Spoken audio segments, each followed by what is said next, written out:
Hi, welcome to Talking Books and Stuff, the program that talks all about books and writing and stuff.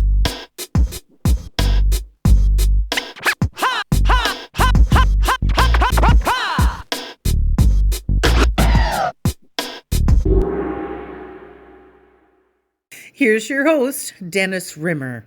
And this is another edition of Talking Books and Writing and Stuff Like That. And today we're going to talk about all of those things and more with Donna Gartshore. That's Gartshore. She's in Saskatchewan, as are we. And Donna, how you doing today?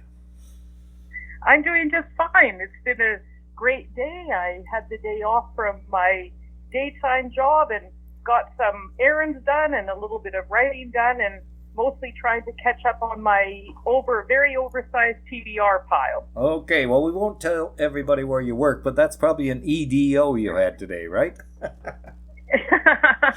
Yeah. Okay. Yeah. Oh, Donna's here, and she's talking about her books from the Harlequin Love-Inspired Inspirational Romance series. But go back a bit, Donna. Who first inspired you to pursue writing? Well, I come from a family of writers. My dad was a journalist and was the director of communications at Saskatchewan Wheat School for a number of years. And he got his start at CFQC News in Saskatoon many years ago. Oh, give me a break here. My wife worked there for 44 years. Oh, did she? Yeah, cool. She started in 1971. Oh, that's awesome. Yeah. Sorry to jump in there, but wow. Yeah, no, that's interesting to hear. Yeah. My sister Margot is a writer as well. She also writes romance for a publisher called Wild Rose Press, which is a smaller press located in New York. And we have cousins who write. I've got a cousin who's a playwright. He was the dramaturg in Saskatoon a few years ago. And it just seems to be something that really goes through our family. It seems to be a very well-developed family interest, and we all support each other. And I think it's just something that's in a person. You know, I wasn't very old when I realized that I wanted to write stories. I was probably about 5 years old when I made my first attempt at a story, and my dad had a look at it, and he gave me some good, honest feedback. Even though I was only 5, he told me some things that he liked about it. And he also told me some things that I could work on, and I just took that, and I honestly don't remember a time where I didn't have that urge to write stories of some kind. Just as an aside, so how do you deal, I'll call it criticism or suggestions, things like that. How do you handle that? I handle it, hopefully I handle it well. I think I have a pretty thick skin. If it's given in the spirit of improvement, if it's given in the spirit of, or particularly if it comes from someone that I respect, that I think has something to teach me, which I definitely have things to learn, I don't think that any writer should ever get to the point where they reject criticism because they think that they don't have things to learn, because it is something that you're always growing and learning. So if it comes from a person that I respect, if I think I can learn from that person, if it's presented in a way that I know that that person has in mind to help me improve, then I'm good with it. I guess I just don't like hearing from people who, and this very rarely happens, sometimes people will just shoot a book down or an idea down, which is, again, is their prerogative. I have had readers, talk about books that I've had in the past, and someone said that it was a book that they could not finish because they didn't like the heroine in the book. And I read that, and I thought about it, and I thought that's how that reader honestly felt about it, and she is entitled to that opinion. I would never be upset with somebody for having an opinion that they're entitled to have. But like you say, you can't please everybody all the time, so you just have have to roll with it, I guess, right? Yeah. I think that you do it. I mean, we're human, and some things sting a little bit more than others, but I try to take it and learn from it and give it serious consideration and think, does that person have a point? Is that something I should be watching for when I create my characters or whatever it is? I try not to reject anything just as a defensive reaction. Like, I try not to just say, oh, I won't accept that because it was a negative comment. I honestly try to consider what they've said and whether I can learn something from it. Great. And how many books actually do you have out there now to your name? I have 3 books out, and I recently, or relatively recently, signed another 3-book contract, so there will be 3 more coming. Also, at this point, I'm just submitting, and I have no specific dates on the new 3, just that I know that they will be coming. Right, and that could take a long time. The publishing world does not move very fast, does it? It does not. That is so true, and you can sure tell the difference between people who understand that and people that don't. I find if you tell the average person that you're getting a book published, they expect to see it in the stores in a week or something like that. So usually it's a pretty. I guess one of the biggest things that I learned when I got my first book published is I couldn't believe how much work there was to do even after they accepted it for publication.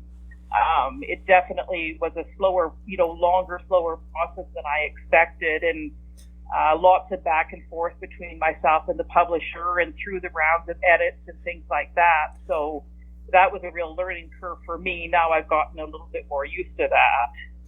That's right. And Donna Gartshore is with us from Saskatchewan. Do you often still veer to the book section in the grocery store when you should be buying your groceries?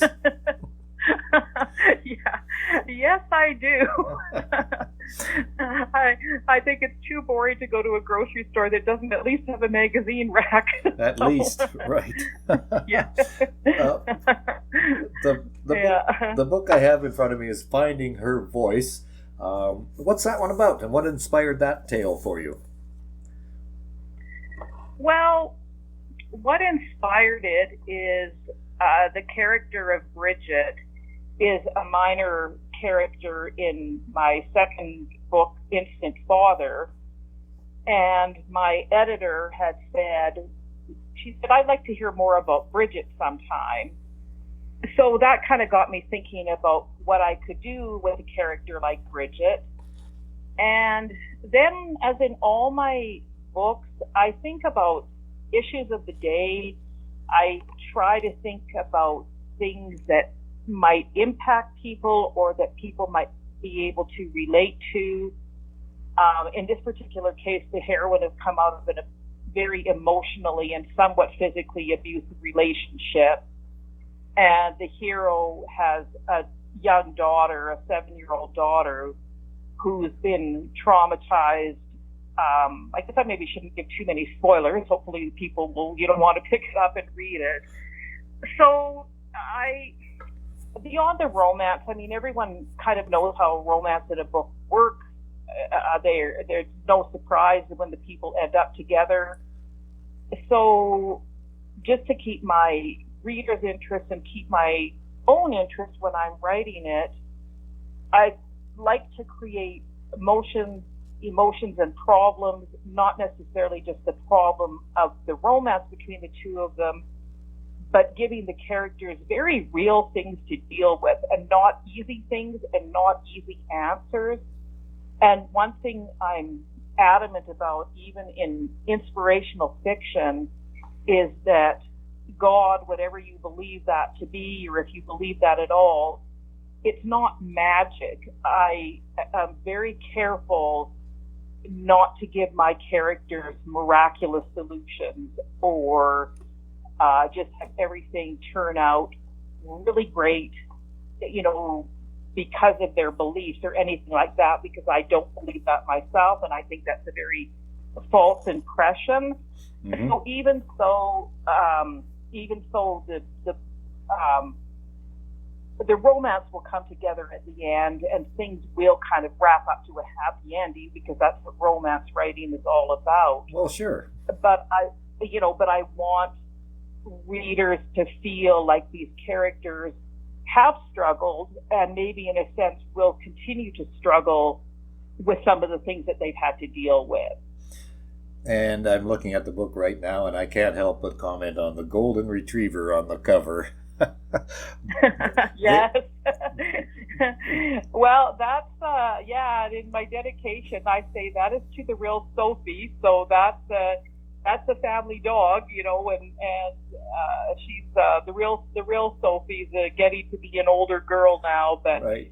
I definitely put a lot of her traits and mannerisms and those retriever type things that they do. I tried to get that into writing the dog, and I had quite a bit of fun with that. Oh yeah, we had a golden retriever. We called her Molly, and now we have a flat coated retriever called Holly. And of course we have two cats, and they're Henry and Harley. And I can never remember which one is which. But no, golden retrievers and our flat-coated retriever, they're just wonderful, loyal, loving, devoted companions, I should say, because they just adore you no matter what you do. So that's why I really liked looking at the golden on the cover. It was wonderful. But more serious topic now. You said you've been writing since you're about 5 years old. Why? Why do you write? What does it do for you? What does it do for me? I think it helps me filter the world. I think it helps me figure out how I feel about things. It helps me make sense of the way I interpret the world. I do like to write poems. I'm not very good at them. I do like to write short stories. I will always tell people very honestly that short stories are my first love. I do try to keep up with that. There's pros and cons of signing a big, contract. One of the things is because I do still work full time, it doesn't leave me as much time for writing. And when then of course the time that I have, I'm putting into these books for contracts, which I don't take for granted, and I'm happy to do them. But I was just thinking to myself today how I really have to find a way just for my own satisfaction to carve out a way to work on some short stories. It's just, in anything I do, it's my way of looking at the world and deciding what I think about it and putting those thoughts down. So. Yeah. And you're with Harlequin. Now, this is the love-inspired inspirational romance series. How did you get connected with Harlequin? I entered a contest that I saw on Facebook, if you could believe that. It was just kind of a whim. I met some. It was an amazingly fun experience because right away I met people, and there was a lot of online interaction. There was a lot of kind of excitement and support around the contest. There was it was just a lot of fun. But when I came out of that contest, I kind of went through a little bit of withdrawal, because people who were moving through the rounds of the competition were getting a fair amount of attention, and there was a lot of online support and kind of this, like I say, just this flurry of excitement. And I soon discovered that nobody actually writes with a support group around them all the time. So it was kind of an unusual way to get published the first time. And it was a really good experience, but I don't know if it was necessarily a very realistic experience and what it can really be like to be a writer. So, but it was fun. And I'm certainly glad that I did it. It was very spontaneous, and I was honestly surprised that it turned out as well as it did. It's been, it sounds kind of exaggerated to use the word life-changing, but in some ways it certainly got my writing out there a little bit more than I expected it to be. That's great. It's Donna Gartshore with us, Gartshore, and you are a busy person. What is your writing schedule then, or do you have one? I do. I'm a morning writer. I do my best work in the morning because that's when I'm tired. I drink a lot of coffee, but I find that at least if I can get some things done in the morning, my brain isn't cluttered up with the things that I've dealt with all day. Sometimes if I've got kind of a hectic work day and the things by the time the day is over, I just don't have that freshness in my head to kind of just attack. So I'm a morning or a weekend writer for the most part. I like to do a little bit in the morning all the days that I'm working, and then if I have a long weekend or some days off or whatever, then I can get a lot more done in a day. But my aim is always to get at it first thing, just so I know that whatever else happens in the day, at least I'll have gotten something done. And in your opinion, in your mind, what are the key elements to any good story, whether it's a short story or a book-length novel story? I think in my mind, what appeals to me, I'm just trying to think of the books that I go back to and why I go back. I like books that maybe don't answer all the questions for me. I think that strong characters are good. They don't necessarily have to be likable characters. I think that a book that challenges my thinking on something that I maybe have had a strong opinion about, but if I can read a book that gets me at least considering other ideas about a subject, that's a good thing for me. And just, I think thirdly, plot, but only in the sense that you care about the plot because you care about the characters. I don't necessarily always read books or care about books that are just, plot, A goes to B and B goes to C just to get the character from point A to point B to point C. Right. I like things that are more about the inner journey of the person. And what sort of tips and suggestions have you received over the years that have stood you in good stead? Like what advice have I got from other writers and things? Yeah, that really resonated with you.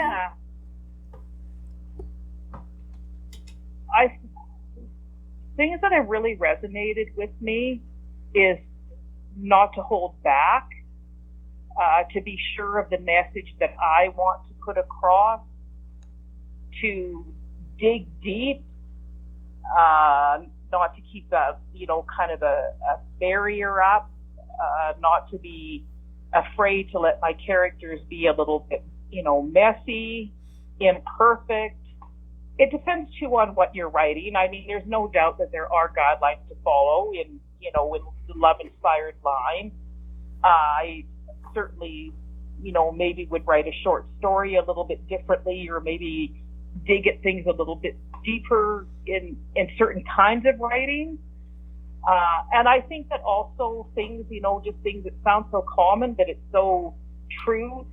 Don't give up. I think a huge thing is don't compare yourself to other writers. If you are on any kind of social media, you can always find people that are doing less than what I'm doing, but I can sure find people that are doing a lot more than what I'm doing. So I find I have to be very careful about not getting into that comparison game. So that's an important one as well. Great. And we'll let you go now because, morning comes quick and you'll have to get up and do some more writing tomorrow. So we'll let you do that. Yes. And yeah. Thank you very much and good luck. And maybe we'll talk again in the future. Thank you for visiting with us today. This is Talking Books and Stuff with Dennis Rimmer. Contact him at dennis@talkingbooks.tk. Thank you, and may all the good news be yours. Oh, and don't forget to check out his book, The Great Canadian Notebook, available across Canada and at amazon.ca.